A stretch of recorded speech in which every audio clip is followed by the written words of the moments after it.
मिरज तालुक्यात 8 दिवसात 200 मिलीमीटर विक्रमी पावसाची नोंद. 2 दिवस भरपूर पावसाची शक्यता. मान्सून पावसाच्या आगमनानंतर पेरणी करावी. कृषी अधिकारी मिलिंद निंबाळकर. कमी दाबाचा पट्टा निर्माण झाल्याने गेल्या 8 दिवसात पावसाने राज्याला झोडपून काढलं आहे.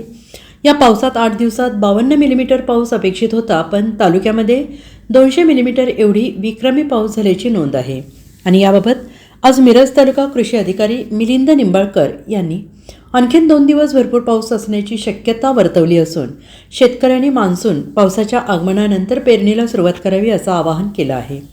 पेरणी करताना बियाणे प्रक्रिया करून आणि बियाण्यांची उगवणीची क्षमता तपासून पेरणीला सुरुवात करावी असं शेतकऱ्यांना आवाहन केलं आहे. नमस्कार, मी मिलिंद अनिल निंबाळकर. सद्यस्थितीत मी तालुका कृषी अधिकारी मिरज येथे कार्यरत आहे.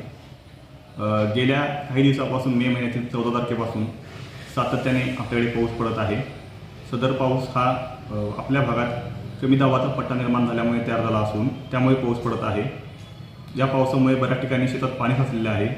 आज व उद्या पावसाची शक्यता सांगण्यात आलेली आहे. तरी शेतकऱ्यांना माझी नम्र आवाहन आहे की त्यांनी पेरणी करण्यासाठी मान्सूनची वाट पाहावी.